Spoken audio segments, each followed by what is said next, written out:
In a word, it's chaos. You'll have to see it to believe it.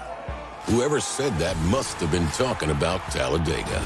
It's a place where chaos mixes with speed, where a town turns into a city, and a weekend becomes a lifetime of memories. It's a tradition like no other. What a wild finish. At a track like no other. And after it's all over, you still don't believe it ever happened. Winner at Talladega. Get your tickets now at TalladegaSuperspeedway.com. Roll Tide and welcome back to the Crimson Tide Sports Network. I'm Roger Hoover. Glad to have you with us for this Tuesday edition of Crimson Drive, driven by NASCAR. We're excited for the start of SEC football play for the Crimson Tide. That's why I'm wearing my SEC shirt today as we get ready for Alabama against Vanderbilt coming up on Saturday. We'll talk about that game, plus take a look back at the last win for the Crimson Tide against ULM this past Saturday. Start going through our headlines thanks to our friends at RJ Young. They're the official technology solutions provider of Crimson Drive. They have, of course, furnished us with this smart board to go through all the different headlines for today, including what's coming up first on the show.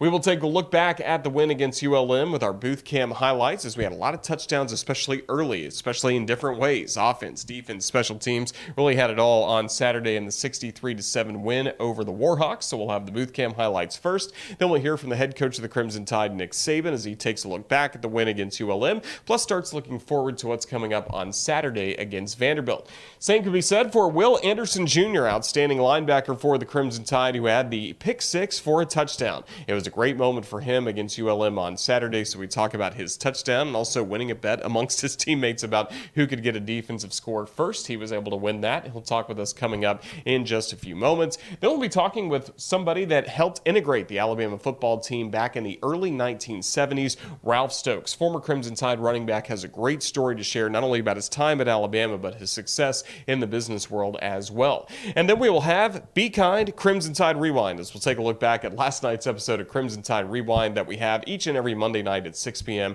from Baumhauer's in Vestavia Hills. I think you'll enjoy hearing from John Parker Wilson about the win against ULM.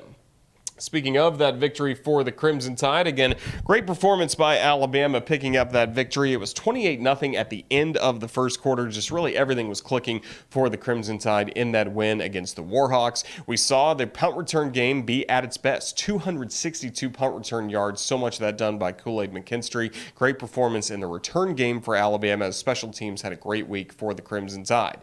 Now coming up this Saturday, it is Vanderbilt in town for the SEC opener under the lights at Bryant-Denny Stadium with our 6:30 start. Our radio coverage will begin at 3:30 across the network, and this Vanderbilt team playing some really good football right now. Off to a 3-1 start. They had a comeback win on the road at Northern Illinois this past Saturday. So great win for the Doors, and we look forward to seeing them in town coming up Saturday. Let's take a look at Crimson Tide soccer. The Crimson Tide soccer team, 3 shutout wins in a row as the winning streak continues. And last Thursday, really the signature win of the season, a 2-0 victory against 5th-ranked South Carolina. Last Sunday, of course, a win against and then on Sunday it was a win against Chattanooga. 6-0 was the final. Now coming up this Thursday, back to SEC play for the rest of the regular season, starting with Tennessee. Coming up at 5 p.m. Tennessee last year won the SEC tournament, so a big matchup coming up with the Lady Vols in Knoxville, and right now ranked number 11. That's the highest ranking in school history. At some point today, the United Soccer Coaches will release the new poll. We expect Alabama to be a top 10 team. We'll have more on that coming up on Thursday's edition of Crimson Drive, driven by NASCAR. Few other notes around Crimson Tide athletics. Men's golf team, after a great performance winning the Duke tournament at the Fighting Illini tournament in Chicago at Olympia Field, still had a really good result, finished in the top 5 in that event. So congratulations to Cannon Claycomb leading the charge once again for the men's golf team. Volleyball team 1-2 once again over the weekend. That was at the Horned Frog Invitational, and now they'll be ready to be back at home in Tuscaloosa coming up this weekend. We'll have more on that on Thursday's Crimson Drive, driven by NASCAR. Cross country team, of course, preseason number 1 in both men's and women's cross country in the SEC. They picked up a pair of wins in men's and women's cross country at the North Alabama Showcase in Florence last weekend. And also, we're getting ready for Saturday. We expect a huge capacity crowd once again at Bryant-Denny Stadium. All the game day information can be found on RolledTide.com. And remember, download your parking passes and your tickets for the game now. Make sure you save them to your Apple Wallet, Google Wallet. Make sure you are ready to go for Saturday so we won't have long lines to enter Bryant-Denny Stadium. Inside Bryant-Denny Stadium, In the broadcast booth, we had a lot of fun as Alabama picked up a win against ULM. 63-7 was the final score. Let's take a look back at the booth cam highlights from Saturday's win against ULM. It'll be Kool-Aid McKinstry and Ja'Cory Brooks deep for Alabama as Devin McCormick will handle the kickoff that will sail into the end zone and will be a touchback as the snap goes to Young. Looking across the middle, catch made. Brooks 40. 45, tripped up as he gets to the midfield stripe. Play action, Bryce looking to his right. He's got a man over there. Catch is made. Nice comeback. 10-5, touchdown, Alabama. Trayshawn Holden for the touchdown catch on the right side. It was just a deep comeback, and Bryce couldn't have thrown it any better. Beautiful route from Holden. Solid. Put your foot in the ground, come back to the sidelines, create that separation, something we didn't see a lot of last week against Texas. And then after the rest, do it yourself. Gets an end zone, comes it up about 10 yards for the touchdown. That's a perfect drive for Alabama to start this game. As the quarterback keep was a mistake. Will Anderson snuffing out Chandler Rogers, who tried to fake the handoff, kept it himself, and wishes that he hadn't. Yeah, that's a guy you want to stay away from, especially if you're a quarterback. Will Anderson, that's going to be his third tackle for loss right there on the season, making a play. And after turnover, that's what you're going to have, a tackle for loss, a negative play for their offense. They'll try to hit the man out of the backfield. It goes off his head. Will Anderson, interception, 10-5, touchdown, Alabama. Will Anderson picking up the ping pong ball off the head of Andrew Henry, the intended receiver, who headed it inadvertently right to Will Anderson. And number 31 is back, ladies and gentlemen. Hey, he looked pretty good. The ball in his hands right there. First turnover of the season for Alabama comes on a screen pass from ULM, just too hot for the quarterback. You know, when you're throwing to these running backs, they're not like receivers. You got to throw them a little easier ball. That would have too much heat on it, and perfect place for Will Anderson. Stiff arm at about the 10-yard line to go in for the touchdown. First punt traveled 40 yards. Pressure up the middle, it's blocked. Ball down at the 5. Bama trying to pick it up. They do, and they will score. Malachi Moore, touchdown, Alabama. Defense and now special teams getting touchdowns in this one as the Tide adds to its lead. McClellan single set back to the left of Young. He will roll the pocket himself left side. Cat and mouse, stops, spins, gets into the end zone. Touchdown, Alabama. What a play from Bryce Young. Bryce rolling out to the left. Didn't look like he didn't want to run it. He was trying to find a guy, two Alabama receivers in the end zone, but ULM just kept getting softer and softer and softer. So he runs, tries to get the corner, and then I don't know if that's, I would call it a spin move, but kind of twirls around, a slow spin to break a tackle, get in the end zone. Alabama is near midfield. Young will look deep. He's got a man. Latu, great grab in traffic down to the 15-yard line. The big fella going up, coming down with it. Gibbs in the backfield with Young, gets the snap, looks to his right, looks to his left, still looking, directing traffic. Got a man in the end zone. Touchdown, Alabama. Law, left side, along with Prentice. They've got two wideouts to the right. One of them, Cameron Latu, split in the slot. Pump fake to the right side, looking back left. Gives it to Gibbs. Got running room, 35-30. Gibbs makes a man miss, 25-20. Down the sideline, 10. Inside the 5. Makes a man miss again. Into the end zone. Touchdown, Alabama. Jahmyr Gibbs. What a move. Crimson Tide, a 37-yard touchdown play. So a couple of changes. Milroe, the handoff. Goes to Williams, fights through one tackle, stays on his feet and into the end zone. Touchdown, Alabama. It looked like he was going to go down at the 5. He kept the legs churning. How about that low center of gravity? Just kept on going, got into the end zone, and adds to an Alabama lead on a 9-yard touchdown carry. Why not just keep feeding him? I put my head down. I thought he was coming to the ground. I thought he was tackled, but somehow able to keep his feet going and slip out the backside for the touchdown. I love the passion to the energy. You see him jump through the end zone. I mean, you can tell how much it means to this kid.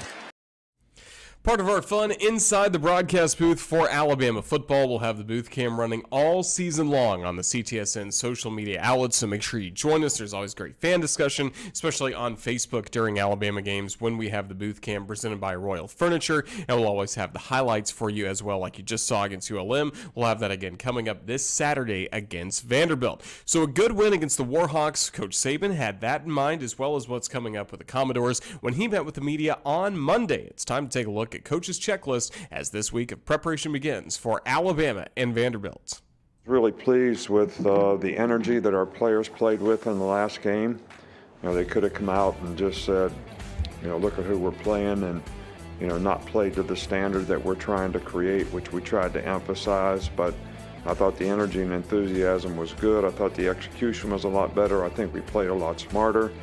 We're still working toward, and each and every player can do this, each and every coach can do this, I can do this, toward total consistency in playing to the standard that we want to play to.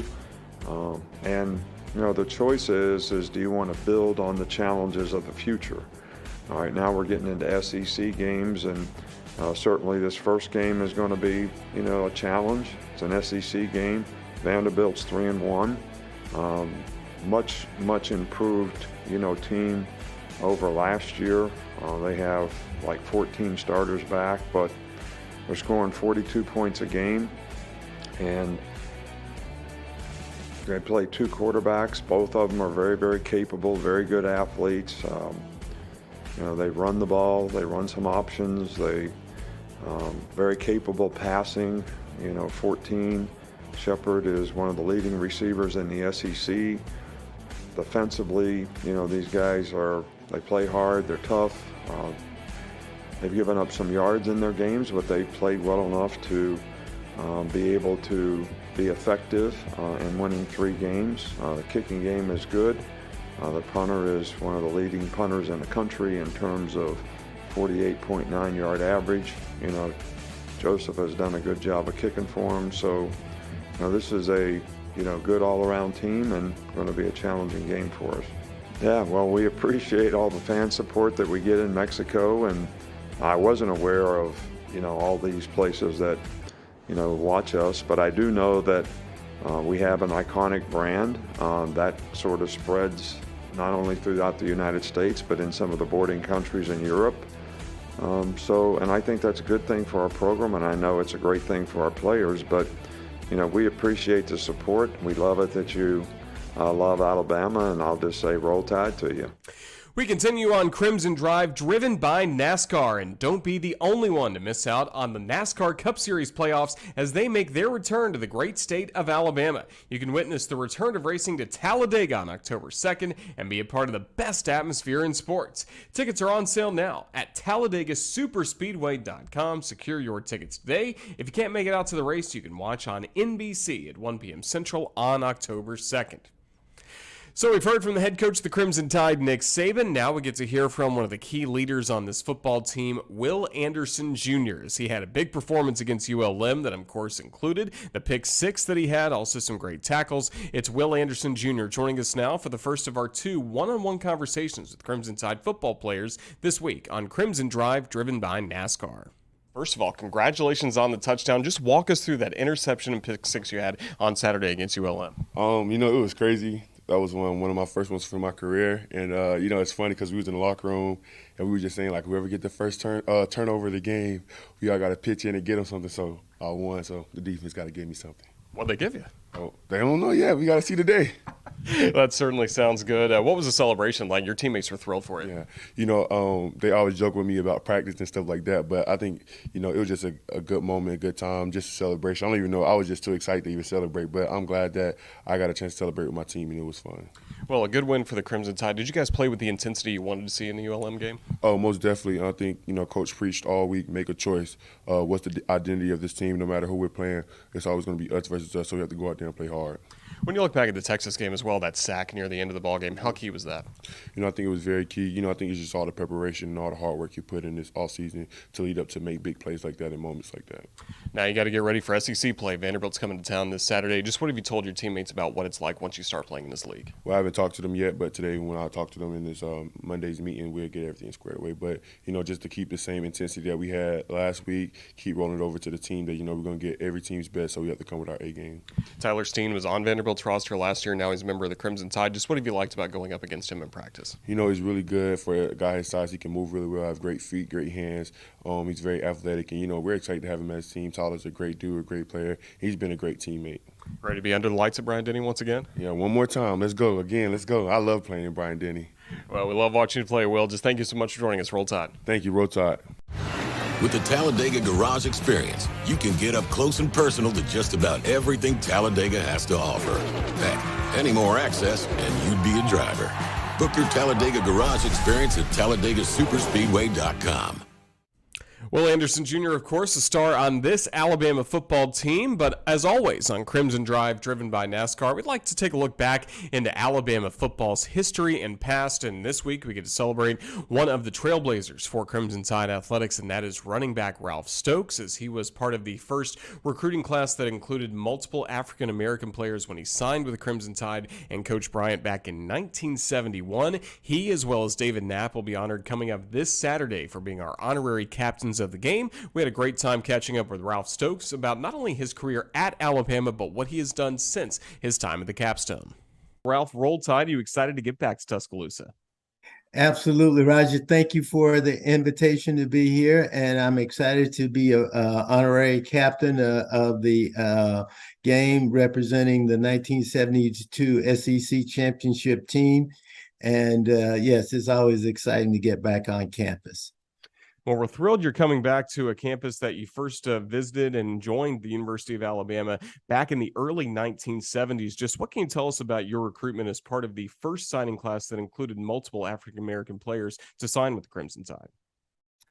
Yeah, it was an exciting time for the Southeastern Conference and especially University of Alabama because throughout the conference there were very few Black players, and I think in the year that I was being recruited in 1970 and 71 to sign, it was not very many African Americans throughout anywhere in the Southeastern Conference. So for Alabama to recruit me from Robert E. Lee in Montgomery was a big deal. And for me to try to narrow down my choices from so many other SEC teams, but also for teams like Southern Cal and Notre Dame and Oklahoma and others outside of the conference recruiting me, and they had a stronger history with African-American players.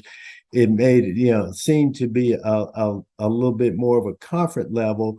But I think Alabama and Coach Bryant was committed to bringing players in, giving them opportunities, and it was exciting and as well as being challenging. What was it like the first time you met Coach Bryant? I imagine you've seen him on television, heard him on the radio and newspaper articles through the years growing up, but what was it like that first time you met him? Well, yeah, the first time I met Coach Bryant, it was exciting because you're meeting a legend that you've seen and had such a storied history of winning. And, for you as an African-American kid who never thought you would have this opportunity, especially to meet him with the potential of playing for him, it was exciting. It was, you were awestruck.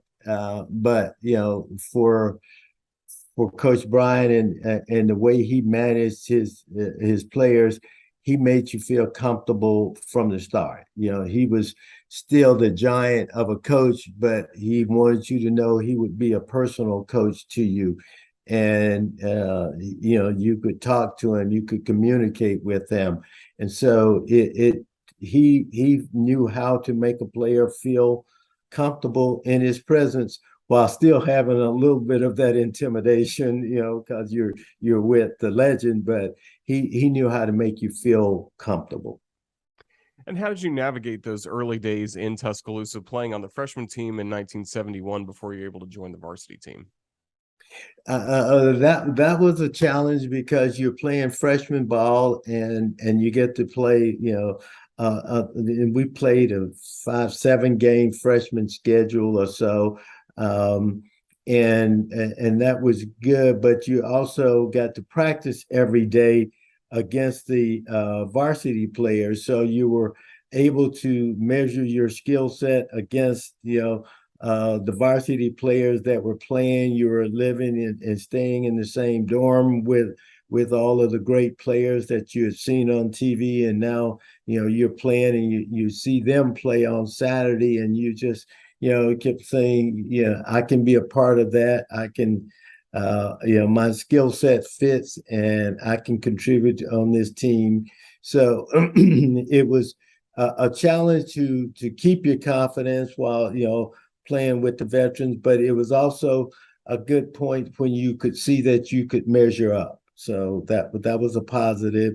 But we had a very good freshman class that year coming in, and with Sylvester Crooms and Mike Washington as our part of the African American class. But we had Ricky Davis and several Mark Prudhomme and several really, really outstanding players in that class. So we knew Mike Dubose became a really good player in that class. So we had a lot of players that could contribute. And that class formed the backbone for the great teams you were on varsity. 3 SEC championships. You had the national championship in 1973. Just when you look at your playing career, playing for the Crimson Tide, what are you most proud of? I'm most proud of the fact that we were a winning culture. We were a winning team. Coming out of the late 60s, the Alabama program hadn't been as successful as they had been in the early 60s. And we were a part of that to bring that team and that culture of bringing back winning in my 4 years, the 4 SEC championships and 1 national championship, and knowing that you were contributing and you were also setting the future, setting the steps for the future was an important part for us as a team. And so we thought we were very important piece of laying the foundation that brought winning back into the program on a real consistent basis. What do you remember about the change to the wishbone formation? Change to the wishbone was a big deal. It was that secret that Coach Bryant held on to until the freshman team got on campus, and he revealed to us, they had practiced it during the spring some, but they had closed practices during the spring.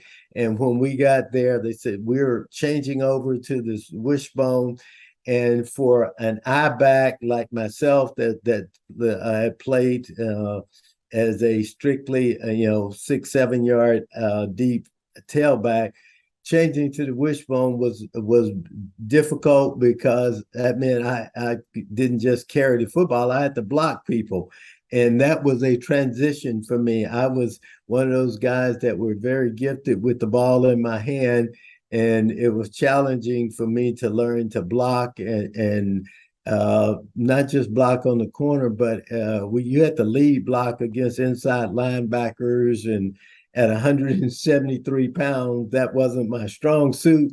But it was because of some of the size of our linemen in the late 60s and early 70s. Coach Bryant felt like we needed to do something a little different in the wishbone, and the options was something very good for our team. And quarterback Terry Davis and Richard Todd and Gary Rutledge was really good at managing the options.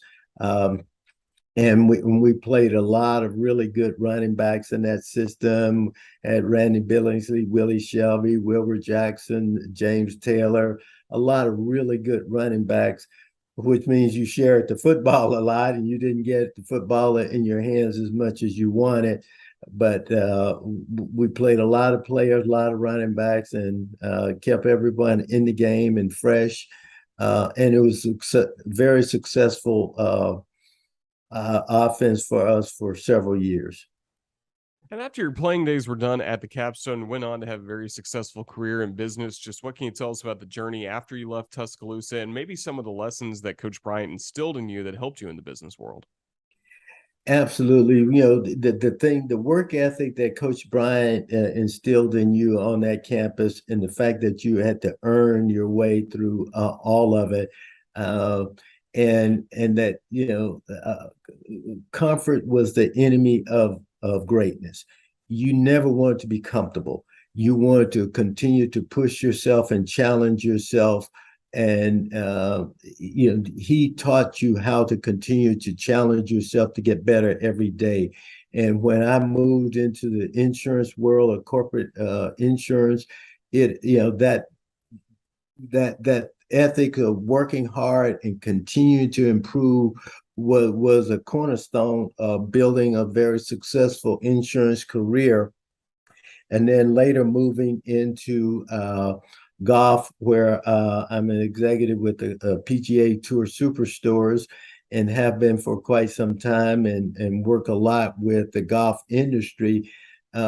Just being one of the first African Americans to make some real inroads into senior management in golf has been a challenge, but being one of the first African Americans at Alabama helped prepare me for that road in insurance, where I was one of the first African American executives in the Southeast with corporate insurance. And when I transitioned into major golf, being one of the first African Americans to lead the corporate side of golf, was all prepared from my days at Alabama and learning how to trust your skill sets, trust and have confidence in you, and know that you could make a difference and drive positive results, because the measurement was your talent and your results, not what you look like or what you sound like. It's what you produce. And Coach Brian in the University of Alabama helped me to build that confidence and that foundation that has allowed me to be successful in several areas. It's a really remarkable journey. And for fans that want to know more, you do have a book that's available talking about your time at Alabama and time in business as well. What can you tell us about your book, One of the First? Yeah, I have a book that's on Amazon and Barnes and Noble that you could pick up, that talks about being one of the being the first black running back that Coach Brian ever signed, in that recruitment period, which was, as he said, a challenge to get through. But it also talks about being one of the first in corporate insurance, and one of the first in golf, and one of the first to integrate in some of the major golf country clubs. But not just one of the first to integrate, but the lessons you learned and how you learned it. I led one of the first integrated high school football teams to the state championship in Alabama at Robert E. Lee, and became captain of that first integrated team at the fully integrated team at Robert E. Lee. And the lessons that I learned of how to compete, how to trust your skill sets, how to build team and build and earn the respect of others as a team member, but not as, that you're special. Everyone is special, and you can all contribute in your way. And you learn that, and as you go into other areas, you just bring skill sets and trust that you believe in. And so my book talks about the lessons that I learned from Coach Brian and others, that you can be successful, and that sometimes in life it's great to be able to walk into space where there's a lot of people like yourself, and it gives you a comfort level. But there are other times when you have to be the first, and you have to lead, and there's not going to be a lot of people that look like you and sound like you. And when we came onto the campus at the University of Alabama, there were very few African American football players or students on that campus, but you knew that you were setting a trail that would be followed by a lot of people, and it was important that you did it right and showed people that you could earn your way, earn their respect, and do it right. And those lessons from those early days that I learned not to make excuses, but to continue to work, to improve, to challenge yourself. It was proved beneficial throughout my life. And that's what I wanted to talk about in that book. One of the first is the lessons that I learned, and how it has helped me to grow in every aspect of my life. It's a really great story, and I hope our fans will check it out. One of the First by Ralph Stokes. And Ralph, we just can't wait to have you back on campus coming up this Saturday for Alabama against Vanderbilt. Thank you so much for spending some time with us today on the Crimson Tide Sports Network. Roll Tide. Roll Tide.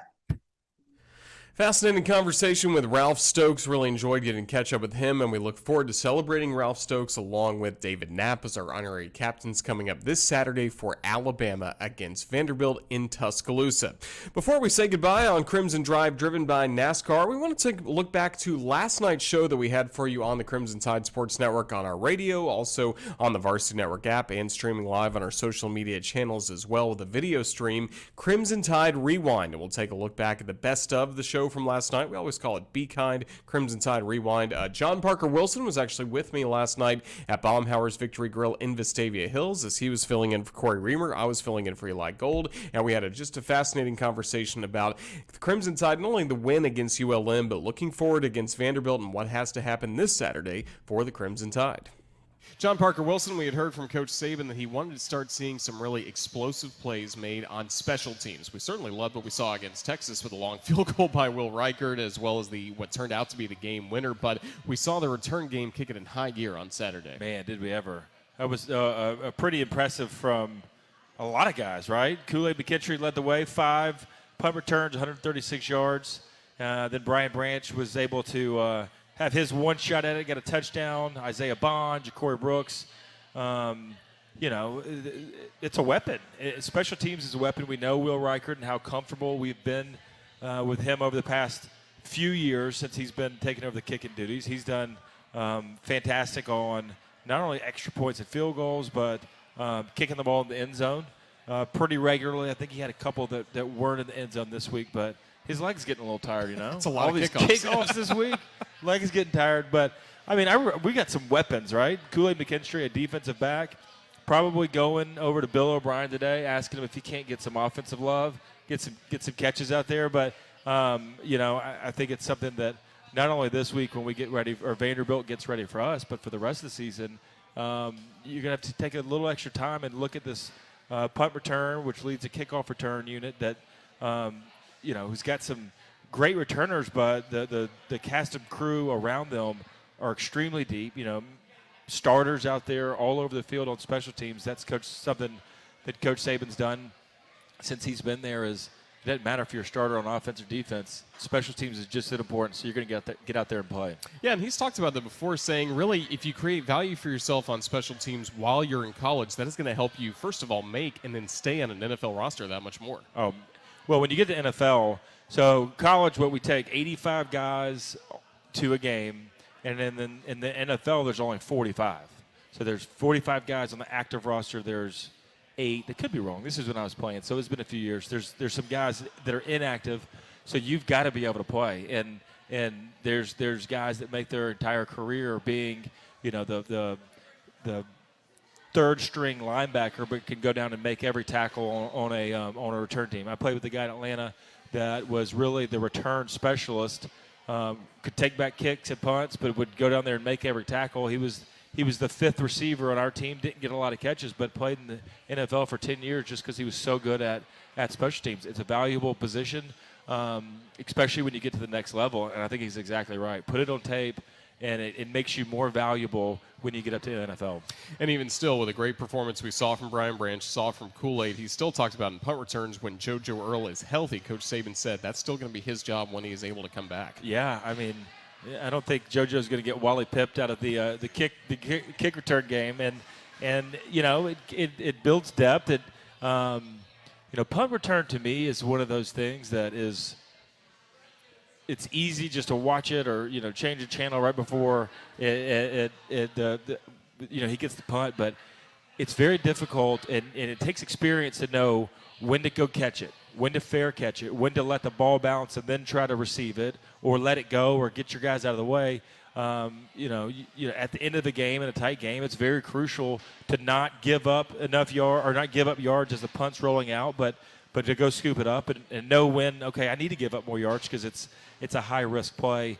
And, JoJo's been really good at that. And these other guys right now working in there, could serve in that role if something did happen to JoJo or he couldn't come back for whatever reason. Just what was your reaction watching that play live as Will Anderson finally gets to celebrate a touchdown? As a quarterback, I was thinking, man, I'm glad that's not me that threw the interception. And then you got to try to go make a tackle. So Not a guy you want to try to bring down as big as Will Anderson is, and as athletic as he is. But I mean, he made a great play, and it was fun to see him be able to score a touchdown. You know, it's pretty cool. I saw some really good photos post game of him going to the end zone with his hands out, you know, celebrating a little bit, and you know, he's a guy that you know, means so much to this team, not just athletically and what he can do on the defensive side of the ball, but his leadership and his passion for the game. I mean, you just watch the way he plays, you listen to his press conferences and the way he talks, and how much you know it means to him, and that influences and affects everybody else on the team. You know, coaches, players, trainers, everybody included. So he's a huge part of this team. It's nice to see him get a little love in there for the touchdown. He even joked to the media today he's going to talk to Bill O'Brien and try and see, can there be an offensive package I can get in on him? Because, again, he showed he has the speed. He shows he can handle the football. I think that'd be a great idea. Maybe like a tight end, get him in the red zone. You know, it's like you get out of the red zone. It's kind of like you start playing basketball. You can just box people out, throw a jump ball. He's probably going to catch it. It might be a good play. It'd be interesting to see if we see that later on in this year, though. Start practicing it right now this week. Roll it out in about a month. I'm sure Bryce would go for it. Bryce would go for it, and, of course, they'd have studied at Tennessee. They'd have studied at LSU and Ole Miss. Right. You know, that kind of stuff's all right. We mentioned as well the first touchdown to Trayshawn Holden. Holden in this ballgame, 3 catches, 60 yards, but still the leading receiver for the Crimson Tide was technically a running back. Jahmyr Gibbs, 4 catches, 65 yards, and so far he has been Alabama's leading receiver. Just what are you seeing from the wide receiver unit, and we're going to still keep seeing Jahmyr Gibbs being used in the passing game like he has been so far. Yeah, I don't think there's any doubt that we're going to continue to see him. You know, Gibbs is such a dynamic guy, dynamic player, running back, receiver, punt returner. Seems like we've got plenty of guys in the punt return, kickoff return department right now. But, yeah, last week against ULM, Gibbs had 4 catches, 65 yards, and a touchdown. And then the week before against Texas, again, leading receiver, 9 catches, 74 yards, and another touchdown that was huge when Bryce, you know, remember, he rolled to the left and somehow was able to find it. But, you know, Gibbs he's a special talent. He's a special player. Huge pickup in the transfer portal. You know, when he's leading receiver right now as running back, I don't think that'll continue, but he seems to be on the same page as Bryce. A lot of designed passes to him, but, you know, this game it was checkdowns. It was Bryce looking downfield, trying to force the ball downfield. Defense is soft. All right, I know exactly where Gibbs is at, and he's going to be able to get a first down and more.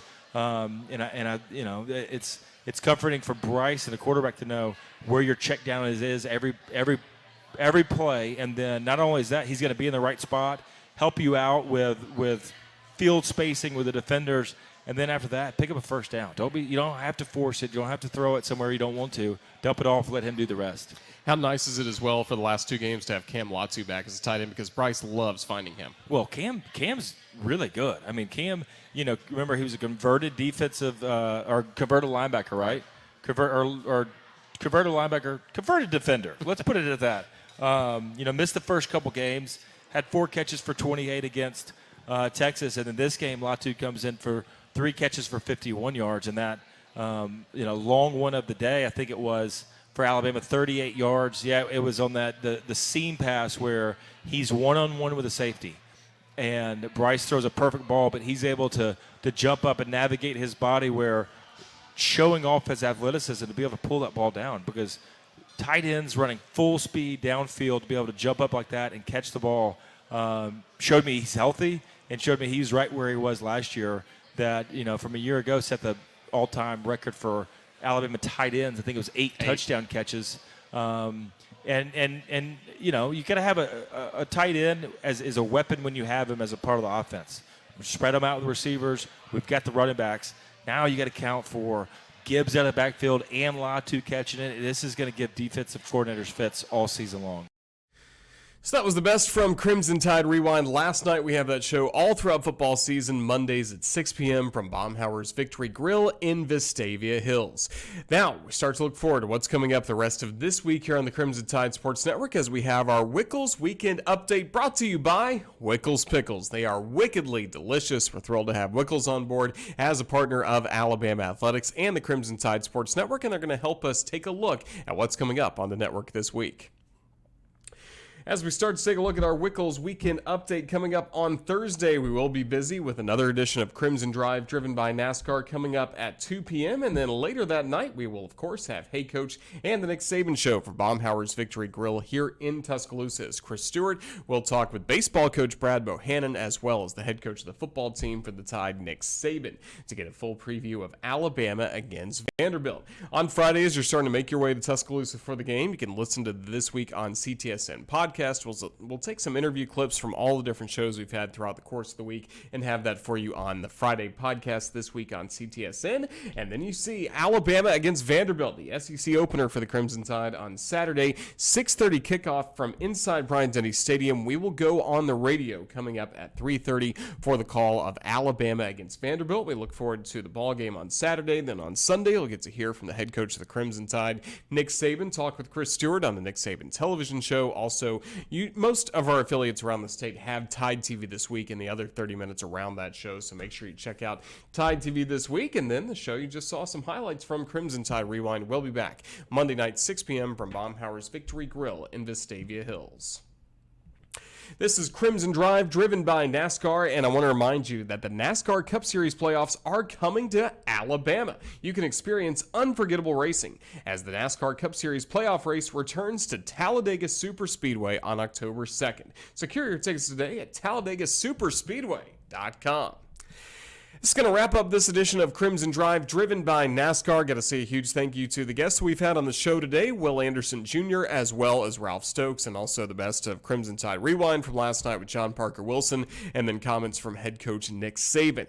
Coming up on Thursday's edition of Crimson Drive, driven by NASCAR, we'll have a one-on-one conversation with Tyler Steen, who's been in the news a lot this week because he played for Vanderbilt last year, just transferred to Alabama as a starting left tackle for the Crimson Tide. So we'll talk with him as well as Vanderbilt's broadcaster Katie Wyndham from Bama Central will be along, as well as Chris Stewart to preview Hey Coach and the Alabama and Vanderbilt game. So a lot coming up on Thursday, 2 p.m. right back here wherever you watch this show, Crimson Drive, driven by NASCAR. Thanks to Ethan Carabin, our producer, for setting this entire show up. Thanks to all of you for watching. This has been Roger Hoover. Thanks again for being with us along the Crimson Tide Sports Network. Have a great rest of your week. Roll Tide, everyone.